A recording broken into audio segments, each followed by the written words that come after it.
काशी घर आई और अपने कमरे में आकर बिस्तर पर लेट गई। जब से वो घाट से आई थी तब से अभय का चेहरा बार बार उसकी आंखों के सामने आ रहा था। ना जाने कब इन्हीं ख्यालों में उसे नींद आ गई। राजेंद्र जी जब काशी के कमरे की तरफ से गुजर रहे थे तो देखा काशी बिना कुछ ओढ़े लेटी हुई थी। वो अंदर गए, खिड़कियां बंद कर उसे कंबल उड़ा दिया और हल्के से उसके सर पर हाथ फेर के वापस अपने कमरे में चले गए। राजेंद्र जी की जान बसती थी काशी में। वो उसकी आंखों में एक आंसू बर्दाश्त नहीं कर पाते थे। अगली सुबह काशी तैयार होकर नीचे आई तो देखा राजेंद्र जी नाश्ता बना रहे थे। उसने नीचे आकर आंगन में रखे तख्त पर अपना बैग रखते हुए राजेंद्र जी से पूछा, क्या कर रहे हैं आप चाचा जी? उसकी आवाज सुन उन्होंने नाश्ते की ट्रे को खाने की मेज पर रखते हुए कहा, अपनी राजकुमारी के लिए हम दाल बाटी चूरमा बना रहे हैं। उनकी बात सुन आनंद जी ने न्यूज़पेपर को फोल्ड कर तख्त पर रखते हुए कहा, अरे वाह, आज तो कितने दिनों बाद इतना अच्छा नाश्ता मिला है। पर ये आपके लिए नहीं है, हमने आपके लिए दलिया बनाई है। ये तो हमारी लाडो के लिए है और हमारे लिए। ये बोल वो मुस्कुरा के एक प्लेट में नाश्ता निकाल के काशी को देने लगे। ये सुनते ही आनंद जी ने मुंह बना के दलिया कटोरी में लेते हुए कहा, खिलाओ खिलाओ, देखना जब ये तुम्हें फीका खाना खिलाएगी तो ये प्यार तब देखूंगा। उनकी ये बात सुनकर राजेंद्र जी ने उन्हें भी एक प्लेट देते हुए कहा, मुंह मत बना, ले तेरे लिए भी बनाया है। ये सुनते ही आनंद जी मुस्कुरा दिए। सबने नाश्ता किया और अपने अपने काम में लग गए। दोपहर का वक्त, अभय का होटल रूम। अभय ने नाश्ता करते ही राणा से पूछा, राणा कुछ पता चला उस वसीयत के बारे में? नहीं सर, अभी नहीं। चलो आज हम भी जरा काशी जी से मिल लें। पर हुकुम सा, आपको जाने की क्या जरूरत है, हम है ना, हम देख लेंगे। अरे राणा, आप तो देख ही लिए काशी जी को, अब हमें भी देखने दो। ये बोल अभय खड़ा हो गया और मुस्कुराते हुए राणा को देखकर बाहर निकल गया। इस पर राणा हल्के से मुस्कुरा दिया। अभय सबके साथ निकला और कुछ वक्त में वो काशी के आश्रम के सामने था। राणा ने आके गाड़ी का दरवाजा खोला तो वो नीचे उतरा। वो अपने आदमियों के साथ अंदर जाने लगा तो चौकीदार ने उसे वहीं गेट पर रोकते हुए पूछा, जी किससे मिलना है आपको? चौकीदार के पूछने पर राणा जी जल्दी से आगे आए और उससे बोले, काशी जी। ये सुन उसने मुस्कुरा के कहा, जी काशी बिटिया से मिलना है, जाइए वो अंदर हैं। अभय अपने आदमियों के साथ अंदर बढ़ गया। उसने अंदर आकर देखा तो काशी सारी औरतों को बैठाकर पढ़ा रही थी। अभय कुछ दूर पर खड़ा होकर उसे देखने लगा। उसे ऐसे काशी को देखता देख दुबे जी पास आकर पूछे, जी आप सब यहाँ, कोई काम है क्या? राणा ने उससे कहा, जी वो काशी जी से कुछ काम था। आप सब चल के कमरे में बैठिए, बिटिया पढ़ा रही है, जैसे खाली होती है मैं बता देता हूँ। दुबे जी का इतना कहना था कि अभय का गुस्सा फूट पड़ा। उसने उनकी कॉलर पकड़ के कहा, उस 2 टके की लड़की के लिए मैं 3 दिन से इंतजार कर रहा हूँ। मैं उसका नौकर नहीं हूँ, मैं अभय प्रताप सिंह हूँ। लोग मेरा इंतजार करते हैं, मैं उनका नहीं, समझा? ये सब काशी ने देखा तो दौड़ के आई। दुबे जी को छुड़ा के अभय के गाल पर एक जोरदार तमाचा मारा। अभय के गाल पर तमाचा पड़ते ही उसके सारे बॉडीगार्ड्स ने बंदूकें निकाल ली। तभी वहां पर जो लोग थे सब काशी के पीछे आके खड़े हो गए। अभय ने गुस्से में उसे देख अपने गालों पर हाथ रखकर कहा, तुम्हारी इतनी हिम्मत कि तुमने। पर काशी ने उसकी बात वहीं काटते हुए उससे कहा, चुप, एकदम चुप, वरना दूसरा हाथ उठाने में मुझे जरा भी शर्म नहीं आएगी। और रही बात हिम्मत की, तो कोई भी ऐसा काम जो सही हो वो करने में मैं डरती नहीं हूं। एक बात और, होंगे आप कहीं के हुकुम सा श्रीमान अभय प्रताप सिंह, पर ये बनारस है, यहाँ के एक ही हुकुमसा हैं और एक ही मालिक हैं, और वो खुद हम सब के महादेव हैं। तो आइंदा से अपनी ताकत यहाँ आजमाने की कोशिश मत करना। और अब आप दुबे चाचा जी से माफी मांगे, चलिए। वहां जितने लोग थे उनमें से एक आदमी ने कहा, क्या बात है बिटिया, कुछ हुआ का? उसने ऐसा बस इसलिए पूछा क्योंकि उसने बस अभय पर तमाचा पड़ते देखा था, बाकी कुछ उसे नहीं पता था। काशी उसकी तरफ मुड़कर शालीनता के साथ बोली, अरे नहीं काका, बस ये अपने संस्कार भूल गए थे, वही याद दिला रहे थे, और कोई बात नहीं है। ये सुनकर अभय को गुस्सा आ गया। उसने उस पर चिल्लाकर कहा, तुम 2 टके की लड़की मुझसे माफी मंगवा रही हो, अंजाम अच्छा नहीं होगा। मैं कितने टके की हूँ वो तो आपको 3 दिन में पता चल गया होगा। जो मुझसे मिलने आपको राजस्थान से यहाँ तक आना पड़ा, तो मेरी औकात तो आपको खुद पता चल गई होगी। और रही बात अंजाम की, तो उसकी फिक्र आप मत कीजिए, क्योंकि जिंदगी में जो भी होता है महादेव की मर्जी से होता है। इतना बोल वो कुछ देर के लिए खामोश हो गई और अभय को देखकर फिर बोली, और अब आप माफी मांगे चाचा जी से।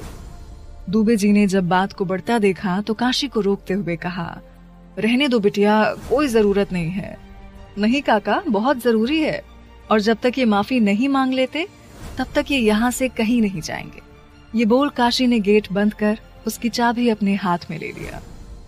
ये देखकर अभय ने गुरूर में कहा, मुझे रोक पाना इतना आसान नहीं है, समझी तुम, और मैं कोई माफी नहीं मांगने वाला। उसकी बात सुन काशी ने राणा से कहा, राणा जी समझाइए इन्हें, ये इनकी रियासत या राजस्थान नहीं है, ये बनारस में खड़े हैं और यहाँ इनका कोई हुक्म काम नहीं करेगा। ये सुनकर राणा अभय के पास गया। उसने उसके कानों में कुछ कहा और अभय ने गुस्से में एक बार काशी को देखकर कहा, माफ कर दीजिए हमें। ये कहते हुए उसके चेहरे पर गुस्सा साफ झलक रहा था। काशी ने उसके माफी मांगते ही गेट खोल दिया। अभय गुस्से से उसे देखते हुए निकल गया। वो गाड़ी तक आया और पीछे मुड़ के उसे देखकर बोला, तुम्हारे इस थप्पड़ का जवाब तो मैं तुम्हें आज ही दूंगा। ये बोल वो अपनी गाड़ी में बैठ गया।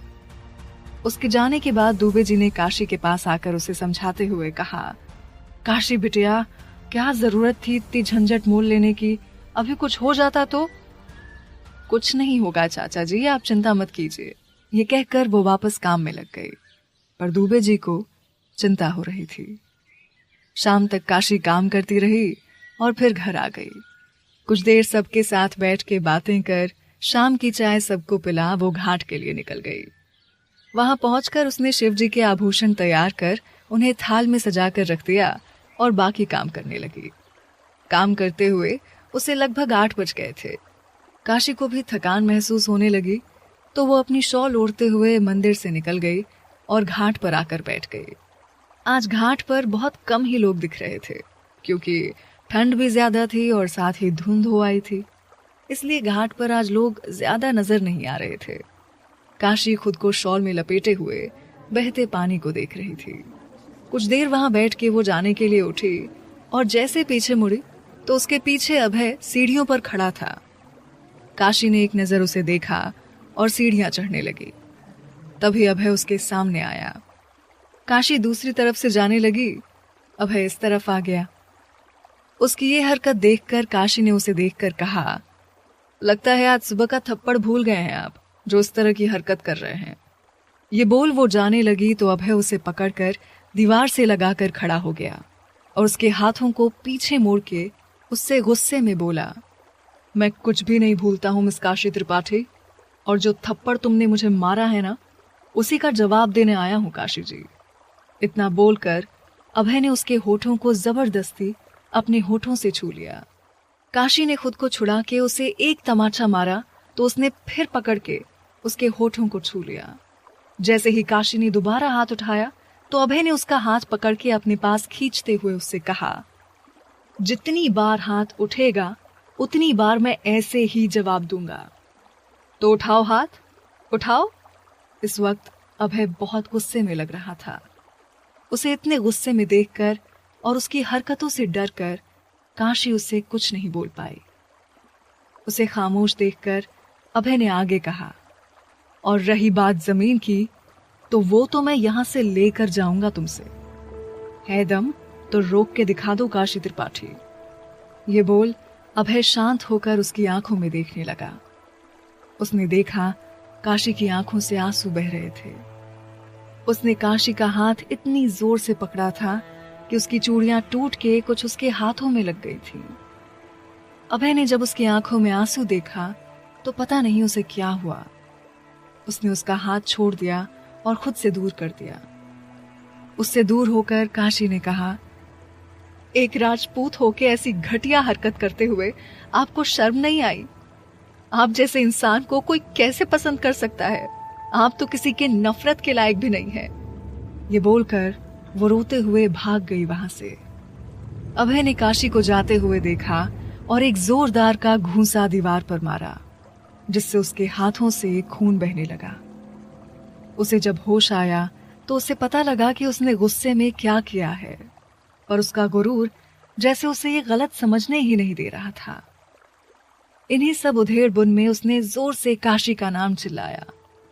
इस चिल्लाहट ने घाट की शांति को चीर दिया था और ये आवाज घाट से बाहर निकल रही काशी को भी सुनाई दी थी। ये सुनकर वो 1 मिनट के लिए रुकी। उसने पीछे मुड़कर देखा और फिर घबरा के भाग गई।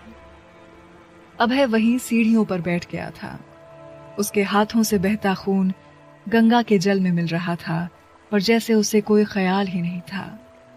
उसके सामने काशी का चेहरा आ रहा था, जो आंसुओं से भीगा था। उसने आंखें बंद की और वहीं सीढ़ियों पर लेट गया। एक हवा का झोंका आया और उसे छू गया। क्यों उसके आंसू बेचैन कर रहे हैं? मैं गुस्से में था। क्यों उसके आंसू देखकर मेरा गुस्सा शांत हो गया? क्या हो रहा है मुझे? मैं उसे दर्द देने आया था, पर वो दर्द का एहसास यहाँ क्यों है?